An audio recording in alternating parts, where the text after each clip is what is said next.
chase it. Remember, you kids, do not try this at home. We are professional tornado wranglers. Yes, indeed. He's insane. There was a blizzard outside the other day, which was weird because the week before it was actually really warm outside. But when I stepped outside, everything was ice. Wind was howling, snow in my face. I could barely see, and getting to my car felt like a skill check on its own, which means driving it would be even more difficult. And my first thought as I stepped outside was, this is very familiar, I know what to do here, because this is obviously difficult terrain. But as I walked, it felt a lot more like difficult terrain. There was low visibility, high winds, icy ground, it was freezing cold. For a bit more context, I live in... So as I stood there thinking about this, I thought, thank God there's no monsters around, but that's when I realized that there were. Because an abominable yeti did show up and threw my car into a building, which sucks, man, because now I need to get a new car. Anyways, in Dungeons & Dragons, everybody loves a fight in a unique setting. Like weather settings. A duel in a rainstorm, a battle on a collapsing bridge, a horror vanishing within a sandstorm. Weather is fun, man. But in Dungeons & Dragons, this is a world full of magic. So what happens if we move the magic and put it towards the weather? That's where environmental challenges come in. Magical storms, living disasters, weather that wants to kill you and resurrect you or shoot you with fire or something, magical. I guess fire's not that magical, it happens in real life, but you get what I'm saying here. So I pulled up my lucky scroll and I put together 10 magical weather conditions that you can throw at your party in this episode of Scroll of Ideas. This is a little video series that I do where I give you a bunch of ideas, usually 10 different ideas on different topics around Dungeons & Dragons. If you're new here, ahoy! I'm the D&D Hunter. As you can tell, I am a regular human man who is definitely not a mind flayer in disguise with a fake mustache. This is very much real. In this video, I'm going to give you a bunch of weather conditions that you can use in your game that are magical, and tell you how you can run it without it being too overly complicated for your table. So with that being said, grab your umbrella, and let's get into it. Number 1 on this scroll here is Air Elemental Lightning Storm. The dark clouds are getting closer to me, but they're not normal clouds. They have faces on them, certain forms like they're air elementals staring down at your party. Giant air elementals, though, high above the ground, and they fire lightning on you. Bolts that don't strike randomly, they are aimed directly at your party. The wind hurls rocks and debris in the air, metal armor hums as it's being held upwards. This isn't like regular weather, it's a sky full of angry elementals throwing down magical spells on you.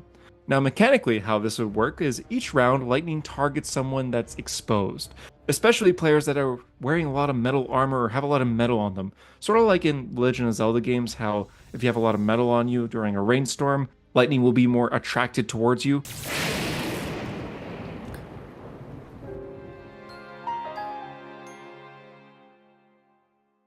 I think this is actually how real life works as well.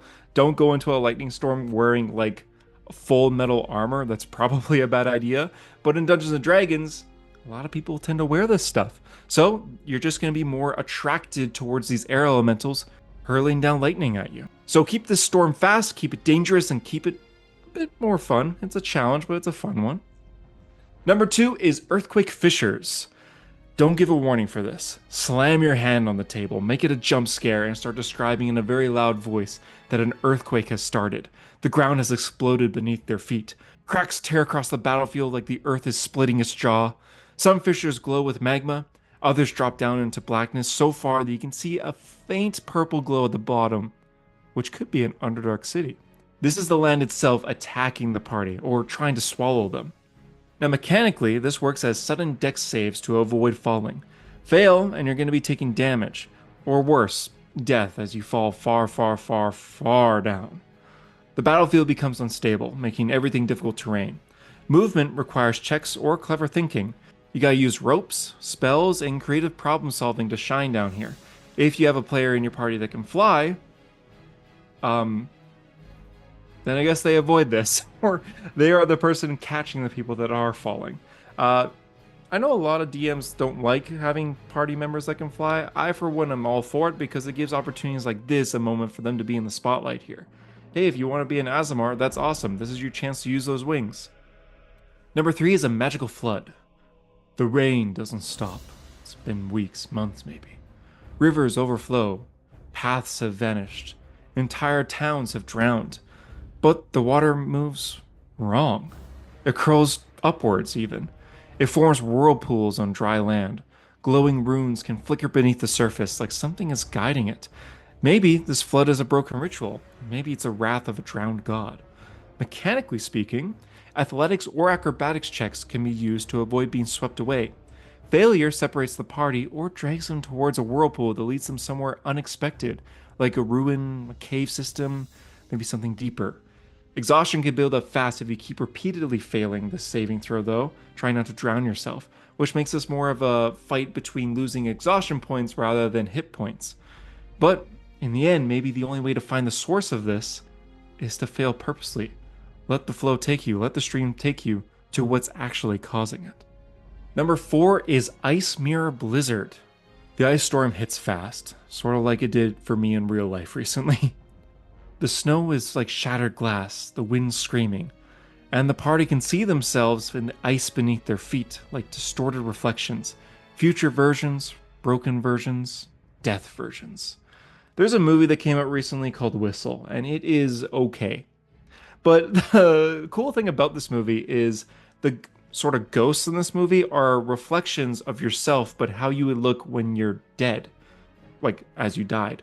So for example, if the barbarian in your party has a death where his arm gets torn off, maybe his reflection is himself, but with a missing arm. And that reflection is trying to attack you, trying to tear off that barbarian's arm. You can do something very similar with this, where each of the reflections of the party members look like zombie-like versions of themselves with the injuries caused by their inevitable death. I'm pretty sure this is also the plot of a Goosebumps book called Say Cheese and Die. I haven't read Goosebumps in years, so I'm pretty sure Say Cheese and Die is about taking a picture. So I guess it's not really the same plot here. It's similar enough. I just want to shout out Goosebumps. Yo, shout out Goosebumps. It's great books for kids for getting into horror. Man, I miss Goosebumps. Remember Horrorland? I gotta get back on track. Back to the script. Okay. Mechanically, how Ice Mirror Blizzard works is low visibility, hard navigation, and the illusion is a mix of real threats and ones that might not even be real. The reflections can act as shadowy versions of the party, which means I would give them the same stats as the party members, just with twisted intentions, of course. Movement is slippery and dangerous, which means you can fall prone, sort of like Grease in Baldur's Gate, anytime here. Combat is chaos in the whiteout, as the storm makes it hard to see, and these reflections can pop out anywhere, making it a bit more of a horror movie situation, kind of like Black Phone 2. Man, I'm giving a lot of references for this one. I gotta move on. Number 5 is Sandstorm of Screams.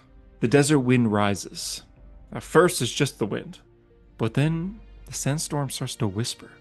It says their names, it tells their secrets, it shouts their fears into the storms. This sandstorm starts to expose the party members, which is perfect for the heavy backstory characters here.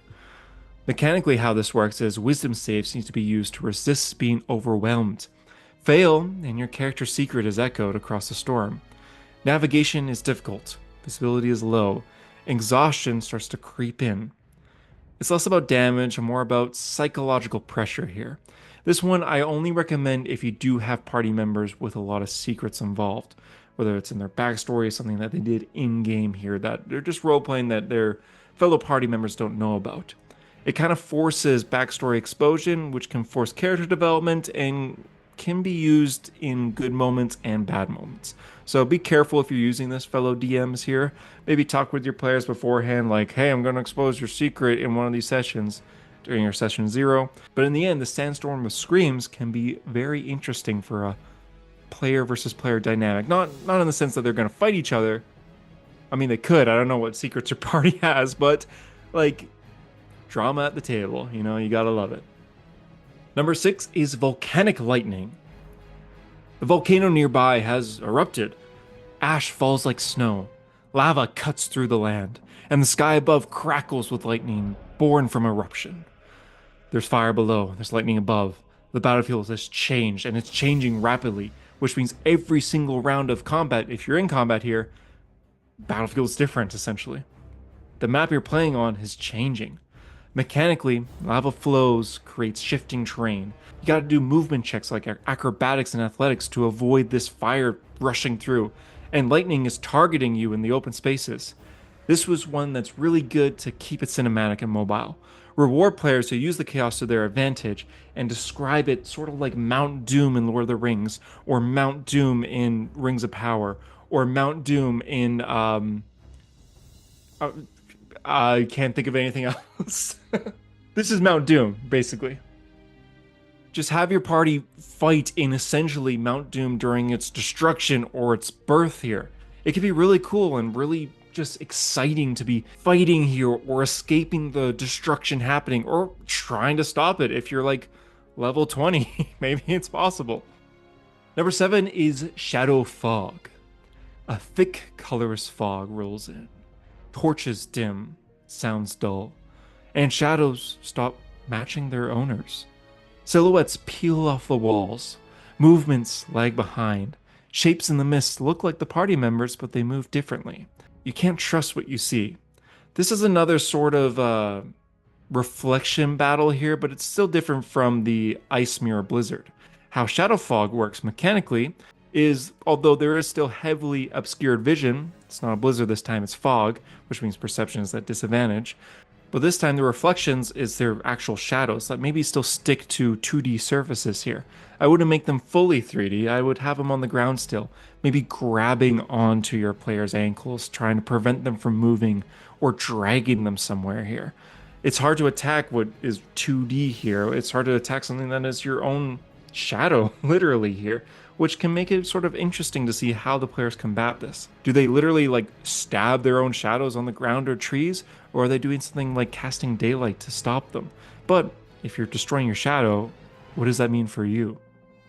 I would lean into the difficult consequences and full-on horror if I was doing this one here. Number 8 is the coolest 2 words I could think of. Flame Tornado. The wind begins to spin. Flames lift into the air, twisting into a towering inferno. Debris and embers spiral upwards as fire elementals break out of the sparks from a forge.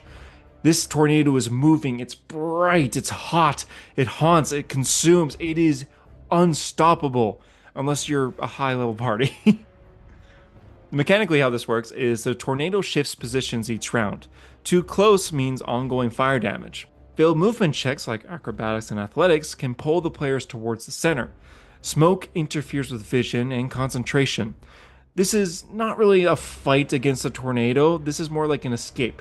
But if you're trying to stop the tornado, then, let the players come up with how you're going to do that. If you want to make this a little bit more challenging, have this fire tornado be maybe at the center of a portal to some sort of hell plane or abyss plane that's hot and fire demons are coming out of it, or fire devils, or it's from the plane of fire where fire giants emerge and they're angry and they're just causing more chaos. This would be a fight that you would see your players panic at, because they're not just trying to beat these monsters, they're trying to stop the destruction around, especially if this tornado is nearby a town or in a town itself. How are you going to stop this? How are you going to save the world? How are you going to cause this tornado from being bigger and bigger and bigger to nothing? I could think of a high-level spell like Ice Storm to stop this. That would look pretty sick, especially if you stop the tornado and it becomes like just a frozen kind of ice statue of what this fire tornado once looked like that just stays in wherever you stopped it forever until it melts. But I don't know, I'm from... so I don't know what melting is. Number 9 is Gravity Surge. The sky fractures with arcane light, and suddenly, gravity feels different. You're rising up slowly before you're suddenly falling fast. Rocks float, trees bend, gravity is snapping back and forth, shifting constantly. Standing is dangerous, so you gotta figure out how you're gonna plant yourself. What are you gonna do to stop yourself from rising?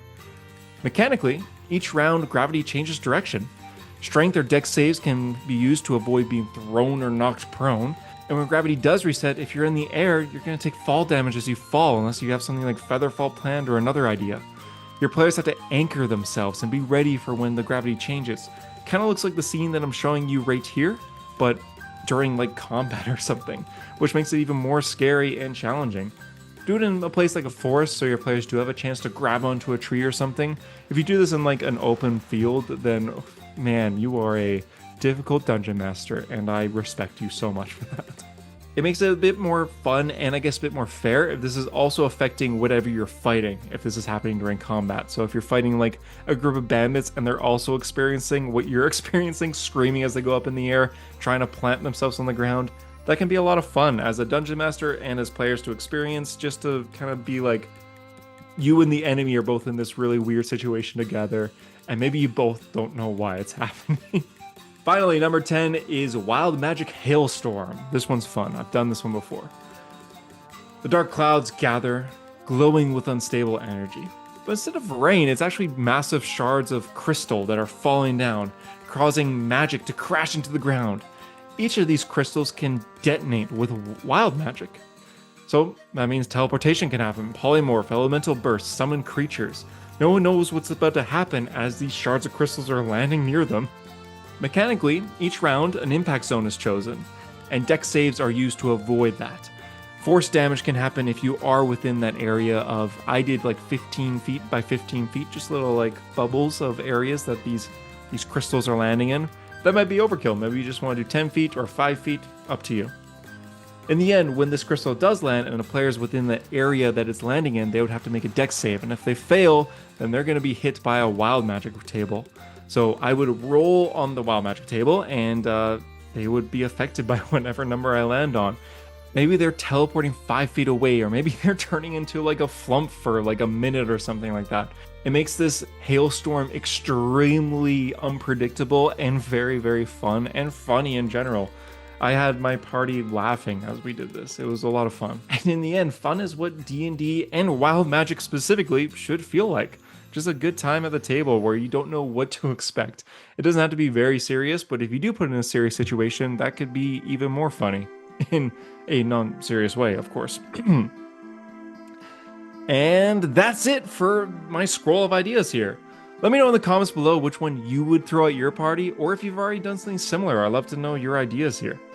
If you enjoyed this list, I have a lot more scrolls of videos that I've made before on similar kind of like 10 ideas here. I did one on travel, dungeon rooms, session 1 hooks, and a few more ideas. I linked a few of them in the description below if you want to check them out, and I do have a playlist on my channel if you want to watch them all. Thank you guys so much for your support recently. Thank you so much for subscribing. Thank you for all the likes and comments and all the hype points that I've been getting here. I really appreciate all your support. It's changing my life. So thank you so much.